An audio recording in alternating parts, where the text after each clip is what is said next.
making a rhubarb dumpling. We're going to start off with it because I want to get it in the oven. I also made this Chinese 5-spice, and if you've ever tried this, you know, like I said, I live in a small town, so I couldn't just buy it. I made it, and it has star anise in it, fennel seed, some Szechuan peppercorns. What else did I put in there? Oh, cloves. Yeah, it's got a real licoricey smell because of, you know, the fennel and the star anise. So I'm going to move this board and bring out my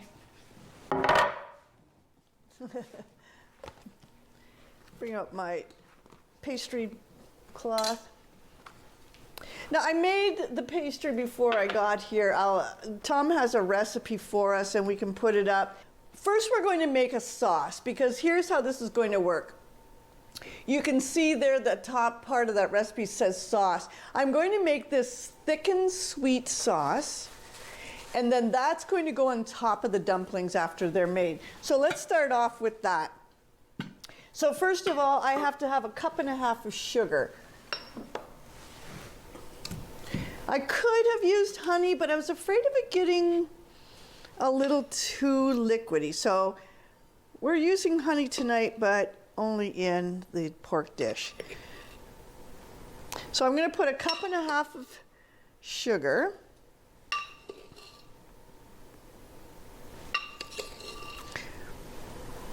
Okay. And 1 tablespoon of flour. That's going to be our thickening agent for the sauce. And 1/2 teaspoon of cinnamon.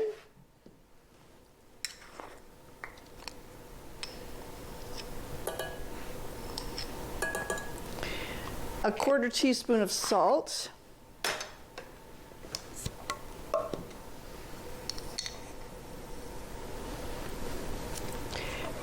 And 1.5 cups of water.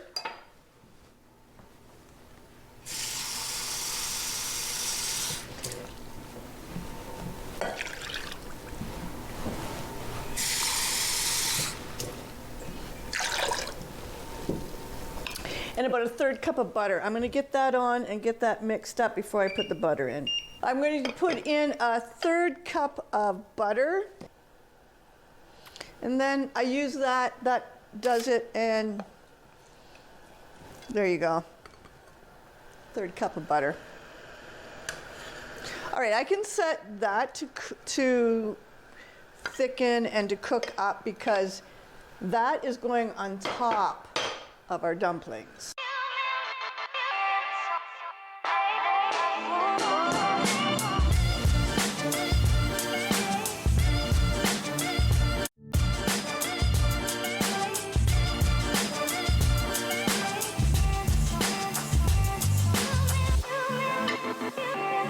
And I'm going to start rolling out the dumpling dough.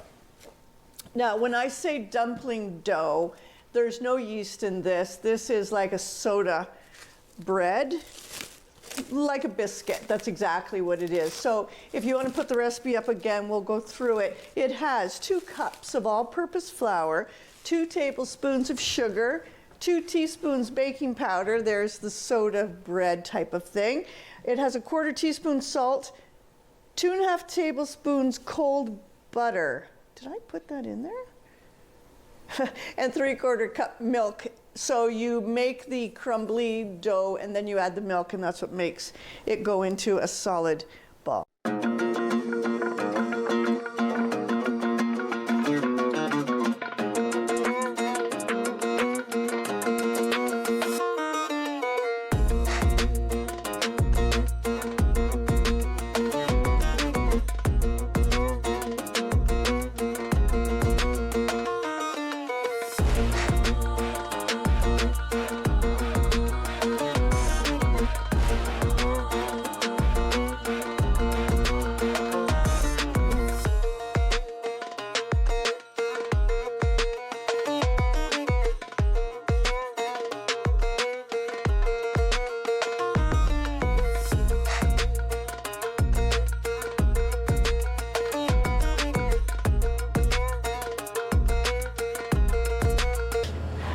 So we just looked at all the wines, and now this is what I was referencing, the sauces, the grilling sauce. I love this stuff. We have a variety of preserves as well. We have jams, we have our pepper jellies, and we have everything from yellow to orange to green, sweet and hot. And then we have our sauces up here, which has really expanded. We have our dippers up here, garlic explosion and bread dipper. We have a whole line of balsamic vinaigrettes that work great for salad dressing. And how did you get to this point from wine to... You know what it is that we're a fruit winery. So we started thinking of what else can we do with the fruit. Right. You know, we've made our blueberry batch of wine or cider, and you know, we have some, what can we do with that? And that's when we really started to dip into the balsamic vinaigrettes, make a blueberry jam. What else can we make with the fruit? And you have savory wines as well as, or not wines, savory jellies as well as sweet jellies. Yes, we do. We try to have a variety. Some people like hot, some people like sweet. Even with our mango curry grilling sauce, we have our regular and we have a spicy version. So, and we also have a blueberry and raspberry drizzles for dessert. Put it on pancakes, ice cream, waffles. Any kind of a sponge cake would be delicious. Yes, or cheesecake. It's popular for that as well. So you have it right next to the Kawartha spice. So I can see these two things going together. You could use some, like the mango curry with the curry rub. Yes, absolutely. Use that in the dish. Use this as a dip on the side, and perfect kind of blend there. So your hours, do they change in the winter from the summer? We are very predictable. So we're open 7 days a week, 10 a.m. to 5 p.m. And we're only closed, I believe, 3 days out of the entire year. Really? So if you're in the area, you can count on us being open. And we have our gift shop, our wine room, complimentary samples of any of our products. So and food is served when you have the pizza oven? Yes, the pizza oven is dependent on the weather, but as soon as the snow melts and the sun is shining, we open up, and we have that on Fridays, Saturdays, and Sundays. Wow, that's amazing. Thank you so much for having us here. We have learned a lot today. Thank you. Thank you for coming. Our winery also features an event space where you can book private parties for anniversaries, birthday parties, or bachelorette parties. And we also have a variety of public events that we host all throughout the year, featuring some amazing local instructors. You can sign up for any of our events on www.kawarthacountry.wines.ca. And one of our instructors is with us today. This is Annalisa, and she hosts our belly dance classes. So I'll let her give a little explanation of all she has to offer. Thanks, Donna. Welcome to Kawartha Country Wines. My name's Annalisa, and I'm the belly dance instructor as well as a staff member here at the winery. We host a variety of different events here in our event space, 12 months out of the year. We have belly dancing, we have yoga, we have line dancing, we have pottery classes, jewelry making classes, candle making classes. Mediums come here and do readings. We have astrology readings as well. Always something really fun to do here. I'm the belly dance instructor, and I teach belly dance here usually once a month. Throughout the month of May, I'll be hosting a 4-week series belly dance class where every Wednesday at 7 p.m. you can come here and learn basic belly dance technique, beginner technique. We'll have lots of fun. We built our event space right before COVID started because we wanted to expand our experience at the winery. We wanted to feature local instructors and talent that we have in the Kawarthas, and we also wanted to make it a place where it's a hub for community, for making friends and connecting with others. Our goal is to feature local and make it a place where you can come with family and friends to enjoy a great afternoon, enjoy some wood-fired pizza, some wine, and have a little bit of fun in our space. My father, John Rufa, is the founder of Kawartha Country Wines, and currently me and my husband are the owners, and our goal is to continue to grow and build off of his dream.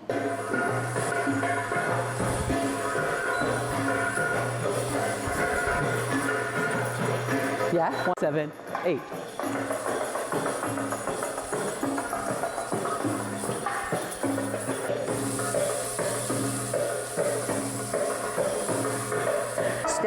Step, touch. Can you do it that fast or no? Arms.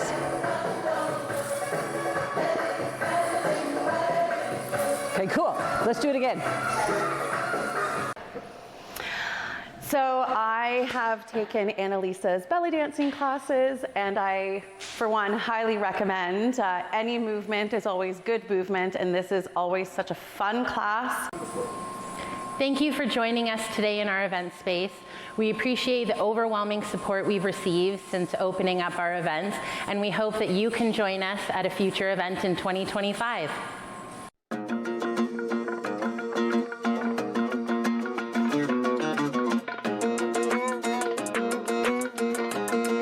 You know, I do like to make doughs before I get on camera because sometimes that's not that interesting. Nice. And I have my Allison rolling pin. Love it. So this feels nice. This doesn't feel like pastry. This feels a little puffy like a biscuit dough. What I want to do is get it into a rectangle. I got to watch that this is cooking okay, this sauce. I want to get this into a rectangle because what I'm doing is making like a cinnamon roll. You know these are going to be good.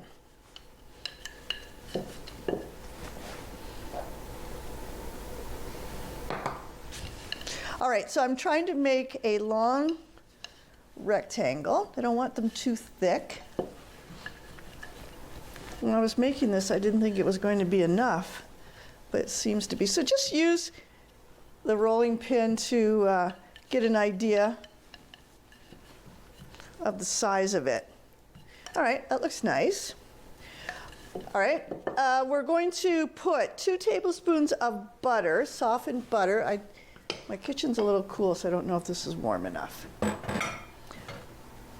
I'm going to put a little bit of butter in here and soften it in the microwave. It's a little cold, I think.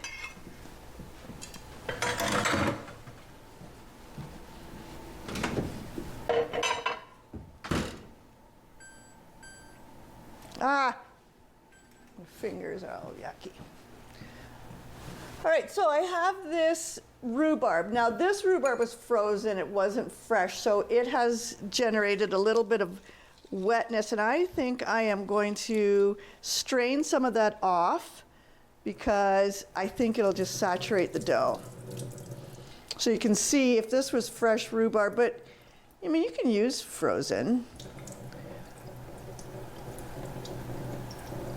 Okay, I've drained a lot of the wet, icy stuff off of it. Let's get our butter. Now again, I've never made these before. So I'm not sure if this is going to be good or not. I thought tonight that's just what I was going to do, just go out there and see without practicing, without fussing, just making it. Okay, so I'm spreading the butter on the dough, on the biscuit batter, and then on top of that, I think this is going to be good, actually. Okay, this sauce has a little bit of flour in it, so it's going to thicken. I still have some wet. I just don't want too much water in there. Okay, I'm going to take the rhubarb. It's like just like as if you're making apple. And this is really nice rhubarb. This was frozen from last year. I think as I take it out, I'm going to squeeze some of the juice out. And you can see this must have been at the very beginning of the season because it's very pink and fresh looking. It gets a little bit stockier and a little bit, there's even grass in here. Well, that's fresh. It gets a little stockier, a little bit chewier towards the end. Okay, so I've put butter on there, and now I am going to put let me see, how much? I'm going to put a half a cup of sugar.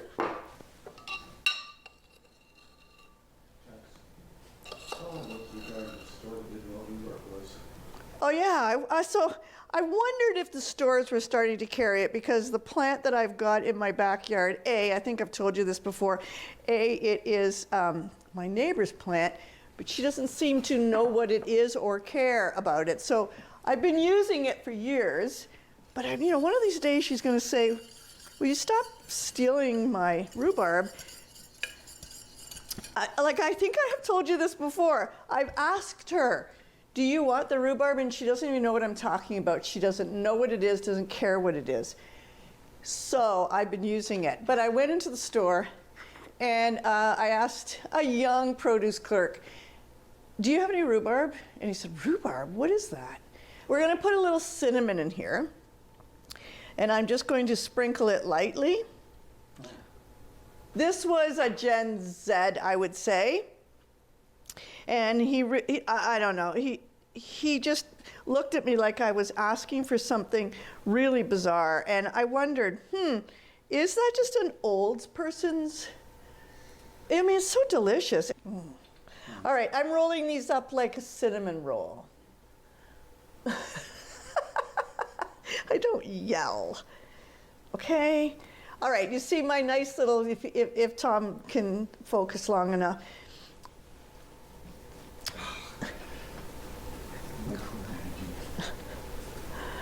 Yeah.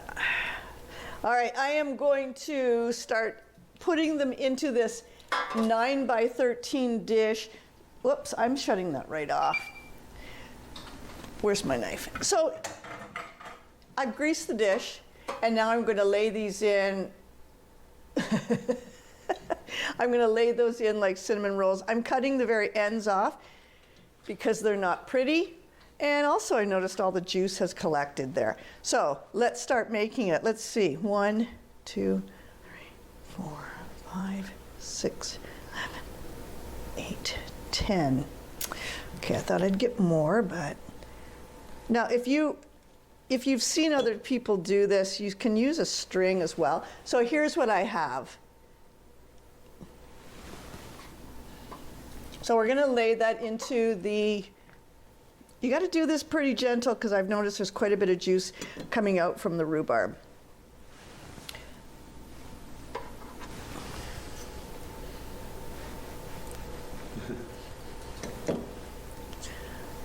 All right, I am seeing, like I said, never made this before. I am seeing that it's a little bit juicy and a little bit, maybe too much. What could I have done differently? Maybe I could have used fresh rhubarb.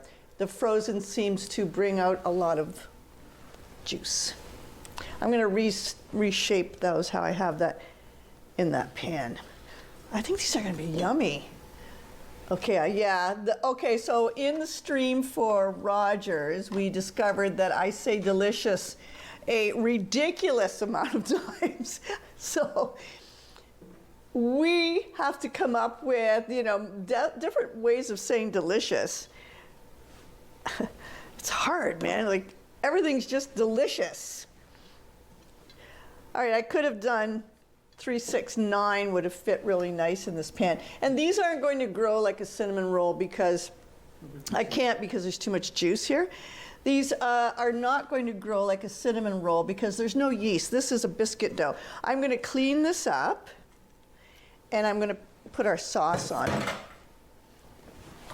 Okay, now I've got it where you can see it. And so far, this is all weird. I'm not sure about this. So if you look here, I've got 4, 5, 6, 7, 8, 9, 10 of these things, and I've got this much sauce. I don't know. I really think it's too much. I'm not putting it all. It feels like too much. So I'm going to put that into the oven. We'll see. I think if I would have put all of it, I think they would have been swimming in it. And I don't think that's very delicious. Okay, I've got enough sauce in here. These look really nice. I'm going to put them in the oven. So I've made a biscuit kind of dough. I've put cinnamon, sugar, and rhubarb inside and rolled it like a cinnamon roll. And then on top of it, I've put like a brown sugar sauce. Let's put this in the oven. Woo, it's hot on the bottom. Okay, I've got my oven at 350, and somebody's going to tell me when 35 to 40 minutes is done. All right, I put it in for 37 minutes. We'll check there.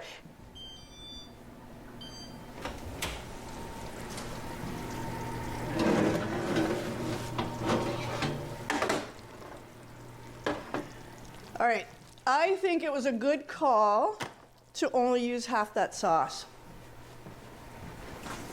I'm going to shut my oven off. We're done with it. So if you look at these, look how lovely these are. There's no apple, but if you wanted, yeah, these look nice. Now, I think that if you wanted to add some apple with the rhubarb, you might get a really nice meaty middle, like a nice filling. The rhubarb certainly worked. They do smell really cinnamony. I didn't say delicious. And I think that's enough sauce. So you can probably cut that sauce in half. I don't think, did we have that recipe up? Is that the recipe that we have today? Okay, so look at the sauce. You know, it would be okay to have more, but I think this is plenty. So if you want to cut all of that in half, you could. All right, I am going to just set these aside to cool. They look really nice, and it wasn't hard to make those. Those were pretty easy. I want to thank everybody who took their Saturday night to show up and join us tonight. I put a link up on my page. I don't know if it's leading directly there. I'm going to make sure that it is a good link and that it's working. Thanks a lot, everybody, and I'll see you next time I see you.